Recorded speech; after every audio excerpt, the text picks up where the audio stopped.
ప్రశాంత్ వర్మ గారితో స్టార్టింగ్ నుండి జర్నీ చేస్తున్నారు మీరు. ఆయన విజన్ ఏంటి, సినిమా ఎలా రావాలి అనేది క్లియర్గా మీకు తెలిసింది. సో ఎలా ఆ జర్నీ అంతా ఎలా అనిపించింది మీకు? బేసికల్లీ ఫిలిం చూసినప్పుడు కనుక మేము ఒక సూపర్ హీరో ఫిలిం అనుకున్నాం. కానీ నేను ఫిలిం చూసినప్పుడు మేము ఒక పీరియడ్ వచ్చేటప్పటికి అనుకున్నాం ఇది స్వామి నడిపిస్తున్నారు, స్వామి నీడలో జరుగుతుంది ఫిలిం అంతా, ఆయన షాడోలో జరుగుతున్న ఫిలిం ఇది, ఆయన పవర్ జస్ట్ ఒక డ్రాప్ పవర్ ఒక మనిషికి దొరికితే అనేది కాన్సెప్ట్ కదా.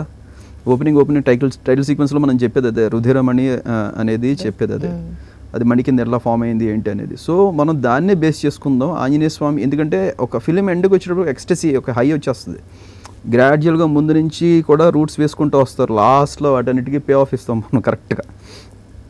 సో ముందు నుంచి మీకు ప్రతి పావుగంట 20 నిమిషాలకి దానికి సంబంధించిన రిఫరెన్స్ వచ్చినప్పుడల్లా ఒక హై తీసుకుంటూ వచ్చాను. ఆ కేర్ ముందు నుంచి మీరు ఓపెనింగ్ సీక్వెన్స్ చూస్తే కనుక, అంజనాద్రిపై సంతతి కొరకై అహోరాత్రములు తపస్సు చేసే వానర కేసరి కులసతి కడుపు పంటగా అనేది శివశక్తి దత్తా సార్ రాశారు. ఆయన రాసిన దాన్ని కుదించుకుని, ఎందుకంటే శివశక్తి దత్తా సార్ అంటే మీకు తెలియదు కదా, ఆయన పుంభావ సరస్వతి, ఇంకా అసలు ఆయన రాయడం మొదలు పెడితే ఆగద కలం వెళ్తూనే ఉంటుంది. అది ఆయన మాకు 3 పేజీలు ఇచ్చారు. ఇప్పుడు మాకున్న టైం లిమిటేషన్ దృష్టిలో పెట్టుకుని నేను ప్రశాంత్ సార్కి చెప్పాను, సార్ దీన్ని మనం 2.5 నిమిషాలు కుదిద్దాం 2 నిమిషాలకి అంటే కనుక ఓకే అన్నారు. సో దీని ఆ కంటెంట్ అంతా తీసుకుని మనకు కావాల్సింది ఎంత రుధిరమణి ఫార్మేషన్ దాకా మనం చూపించాలి అనేది దానిని నేను కరెక్ట్గా ఎడిట్ చేసుకుని కరెక్ట్గా ఒక 4 ఫ్రేజెస్ వచ్చేలాగా చూసుకొని జాగ్రత్తగా 2 నిమిషాలు డ్యూరేషన్కి మించి రాకుండా ట్యూన్ చేసి రికార్డ్ చేసి వినిపిస్తే కనుక ఫెంటాస్టిక్, అసలు అదిరిపోయింది అన్నారు డే 1. సో అలా స్టార్ట్ అయింది ఆ journey. Okay, so music director అంటే ఓన్లీ మీకు మ్యూజిక్ మీద నాలెడ్జ్ మాత్రమే కాకుండా లిరికల్గా కూడా అంటే మంచిదండి, అంటే ఉండాలి అని నేను అన్ను. ఇప్పుడు అన్నిటి మీద నాలెడ్జ్ ఉంటే కనుక మంచిదండి, it will be easier for you to travel. అంటే ఇప్పుడు మనం ఒక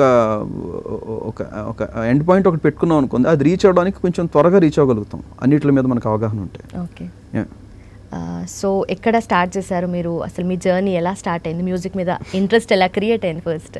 అది చిన్నప్పటి నుంచి ఉందండి, మ్యూజిక్ అంటే మ్యాడ్నెస్ చిన్నప్పటి నుంచి ఉంది. చాలామంది భయపడిపోయారు, వీడు వాంటెడ్లీ వెళ్తున్నాడు.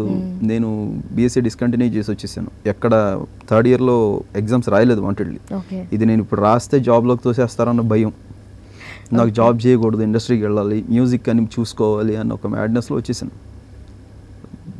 ఈ 10 yearsగా కూడా హ్యావ్ బీన్ వర్కింగ్, నేను ఎప్పుడు ఖాళీగా లేను. నేను యాడ్స్నో లేకపోతే ఫిలిమ్స్నో ఏదో చేస్తూనే ఉన్నాను. నా వర్క్ అనేది నాకు ఇంకొక పని, నేను చేసే పని ఇంకో పని తీసుకొస్తూనే ఉంది. కానీ సక్సెస్ ఇంకా మేబీ రాకపోవచ్చు అన్న ఒక జోన్లోకి వచ్చేసి ఉన్నాను. ఆ మూమెంట్లో కరెక్ట్గా భగవంతుడు ముందు నేనే వస్తున్నాను సరే నీకు ఆపర్చునిటీ ఇవ్వడానికి అన్నట్టుగా ఈ సినిమా ఎక్కడికి వెళ్ళకు ఇక్కడే ఇచ్చారు అలాగే ఆపర్చునిటీ. అంటే ఆపర్చునిటీ మీ దగ్గరికి ఎలా వచ్చింది? నేను డియర్ మేఘ అని ఫిలిం చేసామండి, మేఘా ఆకాష్ గారిది చూస్తుంటే కనుక మీరు. ఆ ఫిలింకి కేకి sir lyrics, Krishnakanth sir lyrics అనమాట, మొత్తం సోలో సింగిల్ కార్డ్ అయిన. అందులో నా వర్క్ చాలా బాగా నచ్చింది కృష్ణకాంత్ సార్కి. హరి నీ మెలోడీస్ చాలా బాగున్నాయి, దాంట్లో సోల్ కనెక్ట్ అవుతున్నాయి అని చాలా మెచ్చుకునేవారు అప్పట్లో. ఒకేలా అందరూ మెచ్చుకుంటారు అనుకున్నాను.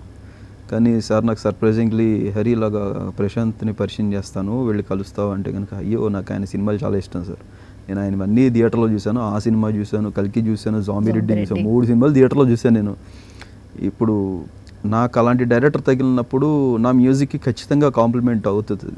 నేను వాళ్ళ కాంప్లిమెంట్ అవడంతో పాటు నా మ్యూజిక్ కావాల్సిన కంటెంట్ కూడా ఉండాలి కదా, అలాంటి మంచి కంటెంట్ ఇచ్చి ఆయన వెళ్ళి తనకు కలుస్తానంటే కనుక ఆయన పరిచయం చేయటం, వెళ్ళి కలవటం, అలా ప్రశాంత్ సార్ నా కేకే సార్ త్రూ పరిచయం. ఓకే.